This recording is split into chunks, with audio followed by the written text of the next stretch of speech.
aquí en Film and Arts.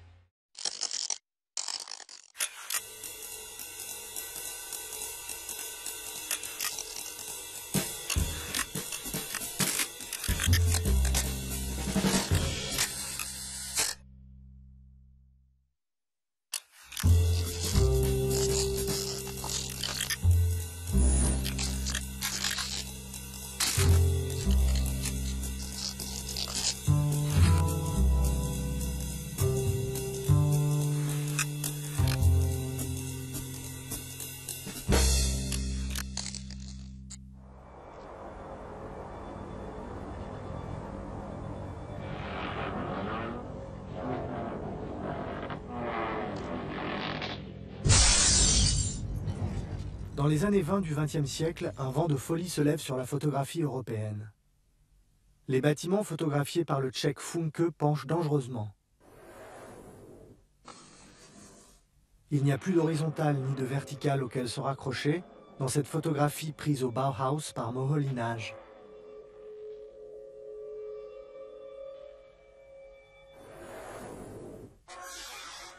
Plus rien ne dit clairement si cette image d'un couple photographié par l'allemand Umbo doit être vue comme ça ou comme ça.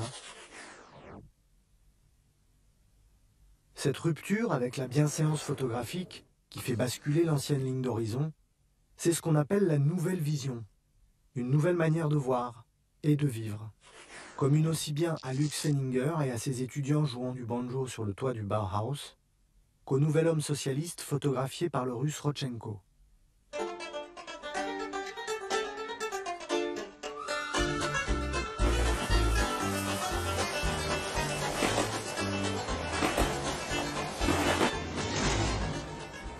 Cette nouvelle vision est celle d'un monde à la fois industriel et urbain.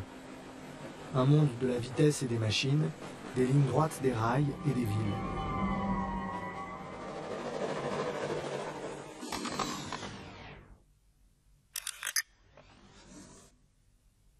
Et chargé de mettre ce monde en images, voici venir le nouveau photographe. C'est le titre d'un livre publié en 1929, dans lequel le photographe allemand Werner Graf dévoile au grand public les secrets de la nouvelle photographie.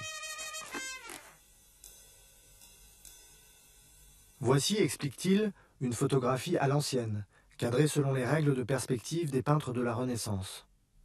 Tout est droit dans cette image, qui correspond à ce que verrait un homme qui regarderait droit devant lui, comme le montre ce photomontage de l'auteur.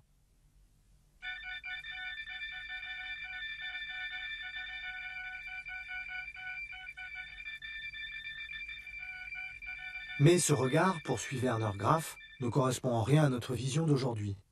Car le véritable homme moderne, le piéton de la grande ville, ne regarde jamais droit devant, comme le montre ce second photomontage, mais tourne sans cesse les yeux vers le haut ou vers le bas, toujours en mouvement, toujours en oblique. D'où l'on conclut que c'est la diagonale qui est la ligne par excellence de la modernité et de ses vertiges.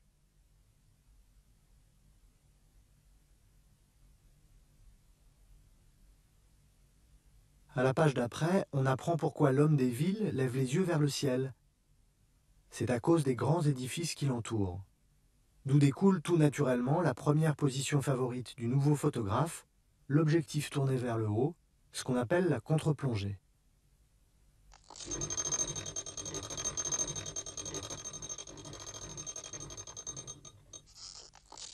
Elle permet d'exalter la grandeur des choses construites.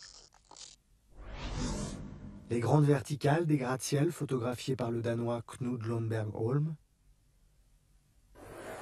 ou des cheminées d'usine de l'Allemand Albert Renger-Patsch, sujet de prédilection des nouveaux photographes qui ne s'intéressent en revanche que très rarement à la nature, trop désordonnée à leur goût. Une exception notable, ces pins photographiés par le russe Rodchenko. Mais cela ne lui est arrivé qu'une seule fois, et il a pris soin de préciser qu'en photographiant ces arbres, il voyait surtout les poteaux télégraphiques qu'ils allaient devenir.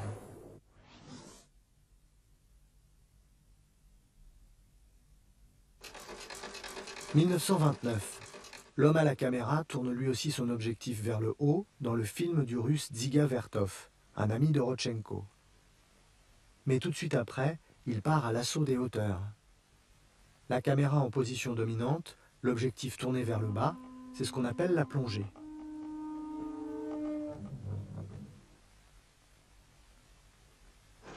Avec la contre-plongée, c'est l'autre position favorite du nouveau photographe. Paris, la place de l'Étoile en 1926, par la photographe allemande Germaine Krüll. Une image spectaculaire qui joue sur le vertige.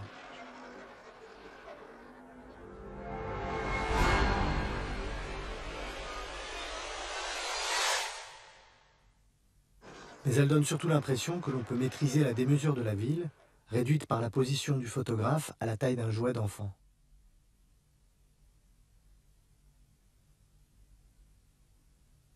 Vu de haut et de loin, tout paraît plus simple.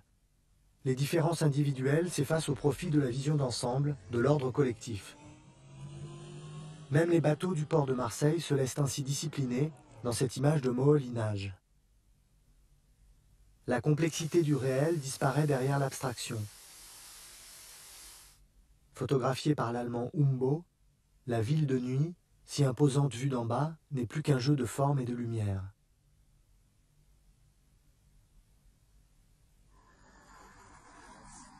Le Russe Rodchenko, venu à la photographie par la peinture, redécouvre avec la plongée les charmes de la perspective raccourcie des peintres de la Renaissance, en rassemblant dans un même aplat des plans séparés en profondeur, celui de l'immeuble et celui de la rue, dans cette préparation d'une manifestation du 1er mai. Il ne s'agit pas pour lui d'une référence picturale, mais au contraire d'une preuve de l'absolue nouveauté du regard photographique, seul capable de capter sur un même plan la tête et les pieds de cette femme au téléphone, une étrangeté que l'œil humain placé dans la même position ne voit pas, car il recrée instinctivement la sensation de profondeur. Ces points de vue inattendus ont pour Rodchenko valeur de manifeste. Sortie de secours, 1925. Toute la peinture, écrit-il, est peinte à hauteur du nombril ou bien à hauteur des yeux. Il faut enlever ce voile du nombrilisme de nos yeux, photographier de haut en bas, de bas en haut, de tout point de vue excepté celui du nombril. Le Pionnier, 1930.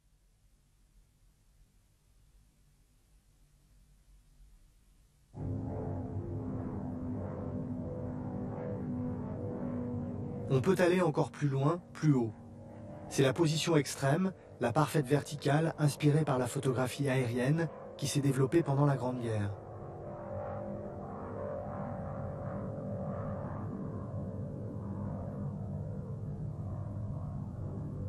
Vue ainsi, l'image la plus banale prend un air énigmatique.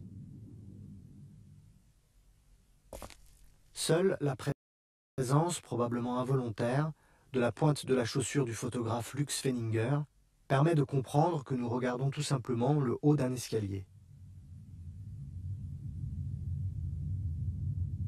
La plongée verticale inverse tous les repères. Dans cette image du photographe allemand Umbo, appartenant à une série intitulée « La rue inquiétante », les passants sont réduits à des points, tandis que leurs ombres semblent animées d'une vie propre, habitant leur monde à eux, celui de la chaussée dressée devant nos yeux comme un mur ou un tableau abstrait.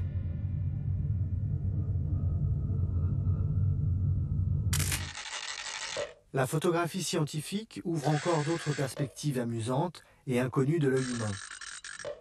Une partie de carte comme on n'en a jamais vu.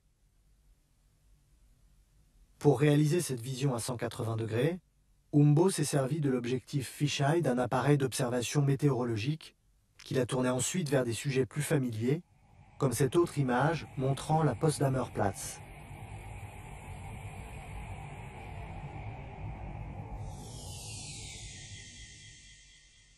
Un exploit technique, une façon d'élargir le champ de notre perception grâce aux propriétés optiques de l'objectif, d'une manière quasi indépendante du regard du photographe, dont on découvre la petite figure tout au bas de l'image.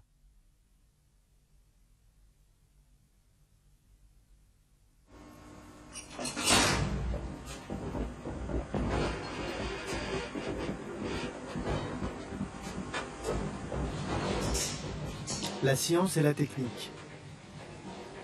La nouvelle vision célèbre l'âge de la machine, des robots et des mécaniques, La modernité en action, filmée par Ruttmann dans Berlin, Symphonie d'une grande ville. La machine n'est pas seulement photogénique, c'est un modèle à imiter. Umbo collabore à ce film et conçoit pour lui servir d'affiche ce photomontage célèbre.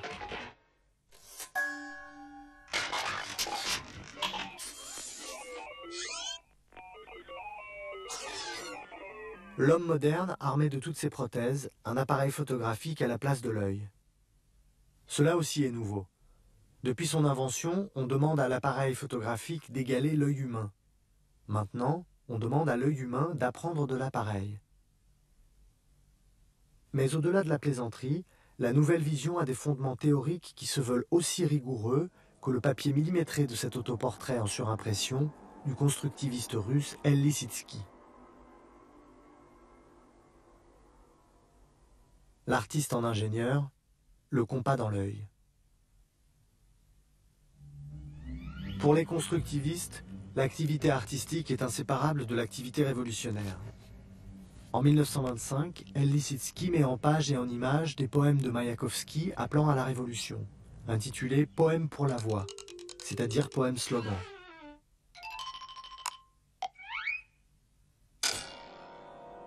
C'est un concentré d'esthétique constructiviste. Des pictogrammes réalisés mécaniquement, des aplats sans nuances, une volonté d'être violemment expressif, échappant à la figuration réaliste traditionnelle. Et par-dessus tout, le recours à la ligne droite, la ligne fonctionnelle par excellence, dont les diagonales contredisent le format de la page, de façon à traduire les dynamiques révolutionnaires du contenu.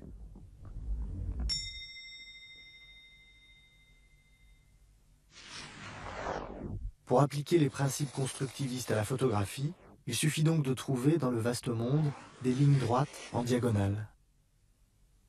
C'est ce que fait Rodchenko avec une de ses photographies les plus célèbres, l'escalier 1930. À la diagonale des marches d'un escalier s'oppose celle d'une femme portant son enfant. L'inclinaison de l'appareil crée la tension et donne à une simple passante l'allant d'une héroïne du cuirassé Potemkin. Mais le grand photographe qui est Rodchenko peut appliquer le même principe à un sujet qui n'a rien d'héroïque, une jeune fille rêvant sur un banc. Les diagonales forcées par l'inclinaison de l'appareil déséquilibrent l'image. La jeune femme, le regard tourné vers l'extérieur, ne semble retenue dans l'image que par la trame des ombres d'une cloison en treillis. La photographie s'appelle la fille au Leica, du nom de l'appareil, quasi invisible, qu'elle tient dans ses mains. Le Leica, apparu en 1925, est à la fois petit, solide et rapide à mettre en œuvre. Rodchenko en fait son appareil de prédilection. Idéal pour cette gymnastique qu'exigent les nouveaux points de vue, il lui permet de créer des images déroutantes, parfaitement construites malgré l'horaire improvisé. Le chauffeur. Un reflet dans le phare chromé d'une voiture, le fichail du pauvre, transformé en un véritable casse-tête spatial par la simple présence d'une pipe au premier plan, celle du chauffeur probablement.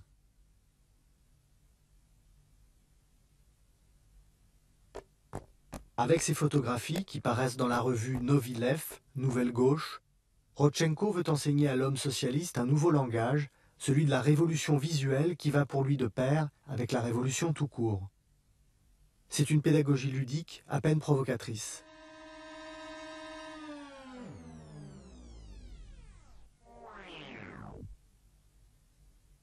Certaines couvertures sont conçues comme des devinettes. Le lecteur qui veut comprendre ce que montre par exemple cette image doit d'abord la faire pivoter à 90 degrés.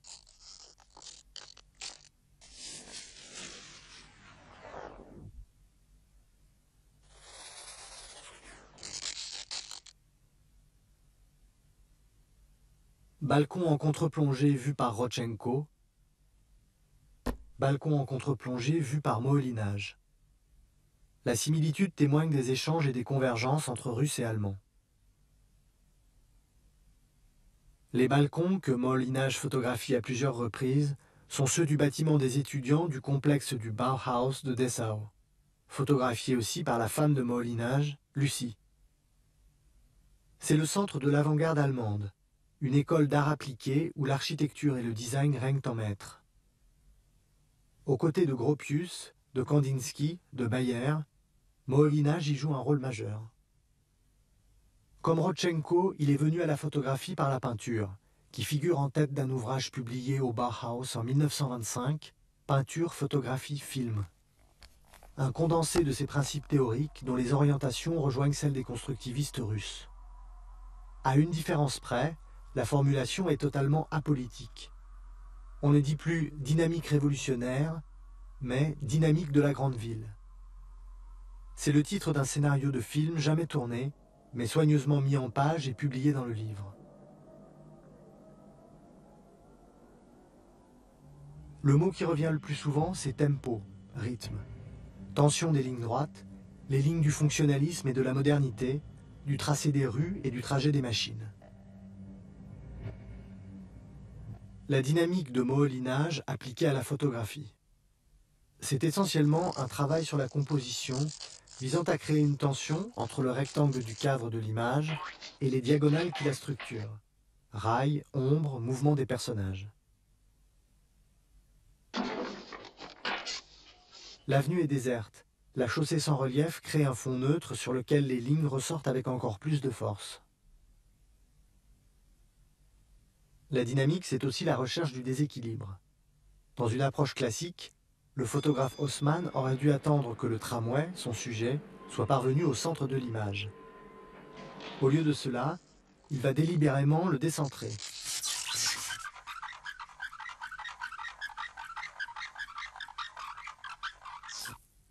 Le tramway, pris alors qu'il est tout juste entré dans le champ, a devant lui un grand espace vide dans lequel se projette le mouvement à venir. Le vide devient un élément de la composition. Dans cette photographie de la série La rue inquiétante d'Umbo, passée lui aussi par le Bauhaus, le vide occupe la moitié de l'image. Tandis que dans cette autre photographie, il s'installe au centre, repoussant dans les coins les humains et leurs ombres, les passants et le balayeur, chacun dans son monde, séparés par la chaussée et la diagonale du trottoir. Tailler dans le vif est une autre façon de bousculer les anciens repères. Un nu de Raoul Haussmann, 1927. Le corps est coupé par les bords du cadre, comme s'il avait trop d'énergie pour un simple rectangle. La coupure déréalise la pose et met en valeur le jeu quasi abstrait des formes, où le bras et la cuisse dessinent une nouvelle variante de la diagonale constructiviste. L'absence de repère finit par détruire la notion même de sujet. Dans cette photographie d'Umbo, intitulée Willy et Tania, on ne voit de Willy que cet œil unique qui semble être entré de force dans le cadre. Mais rien ne permet de comprendre le véritable sens de ce rapprochement troublant, de l'œil ouvert et de l'œil clos, que chacun reste libre d'interpréter à sa guise. L'image ne cherche plus à raconter, elle ne veut littéralement plus rien dire. La fragmentation fait voler en éclats la cohérence de l'individu et du monde. La seule réalité qui reste est celle de la page et de l'œil du photographe capable de recoller les morceaux. Raoul Haussmann, photomontage 1925.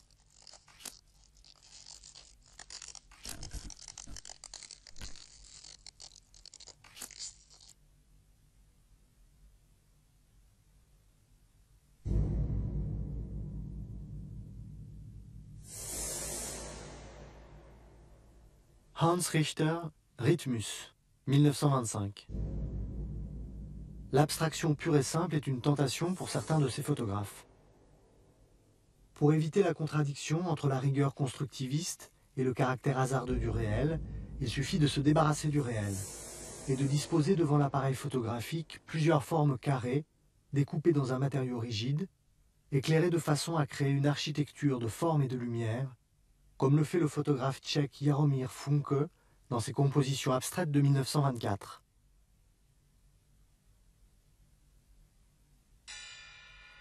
Une autre abstraction d'un autre photographe tchèque, Jaroslav Rossler. Mais ici, il ne s'agit pas de papier découpé.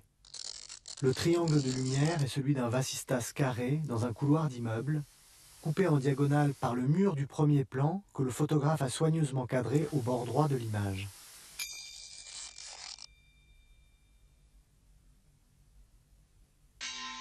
De même, cette splendide spirale photographiée par Germaine Krull n'est en fait qu'un simple escalier en colimaçon métamorphosé par le jeu des contrastes.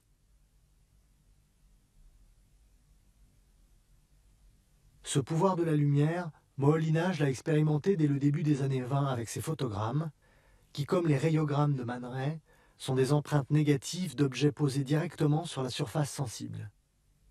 C'est une photographie à l'état brut, une pure écriture lumineuse, dit Moholy-Nagy, libérée de toute fonction descriptive. Raoul Haussmann donne sa propre version du phénomène, en photographiant la lumière du soleil qui passe à travers le siège ajouré d'une chaise. Mais en regardant attentivement, on remarque sous la chaise un rectangle incongru. Il y a un truc. Le véritable motif projeté sur le plancher est bien plus terne. Haussmann l'amplifie en glissant sous la chaise une feuille rigide d'un matériau réfléchissant.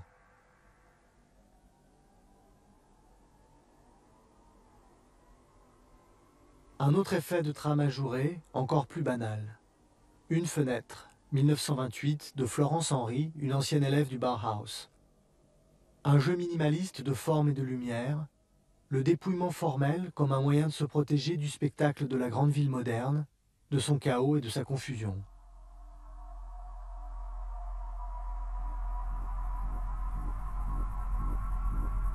Le cinéma, avec ses effets de mouvement et de montage, parvient à reproduire tout naturellement cet assaut d'images et d'impressions fortuites, ce regard accéléré et accidentel.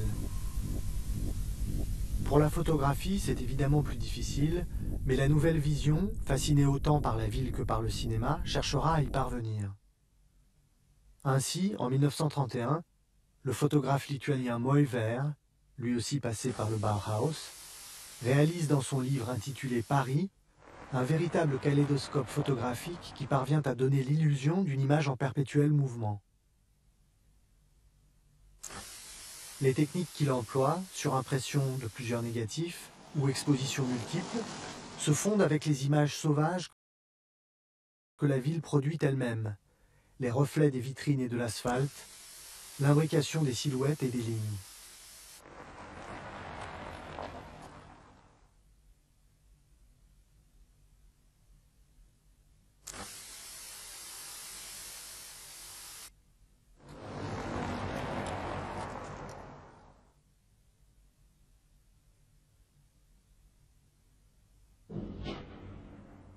Le photomontage est une autre façon de rivaliser avec le cinéma. 1923. Métropolis. Un collage de près de 200 fragments de cartes postales et d'images trouvées, réalisé par le Hollandais Paul Citroën pour une exposition au Bauhaus. C'est ce que Moholy-Nagy appelle la méthode expérimentale de représentation simultanée.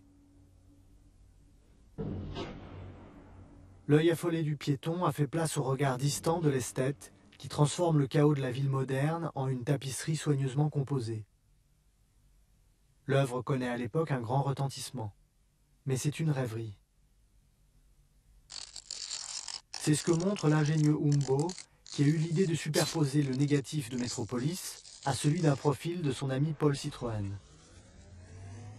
Combinant photomontage et surimpression, il crée ainsi cet étonnant portrait d'artiste visionnaire, capable d'avoir toute la ville future en tête.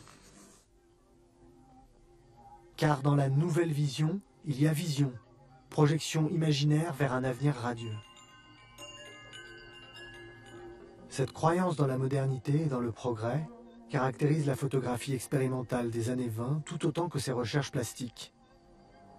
On la voit aussi bien dans le regard du communiste El Lissitzky, dans cet autoportrait de 1924, que dans celui de cette jeune femme pleine de dynamisme et de confiance en soi, photographiée par Moholy-Nagy en 1927, ou encore dans ce portrait optimiste de Lily Brick, photographié par Rodchenko pour une affiche publicitaire destinée à promouvoir le livre soviétique.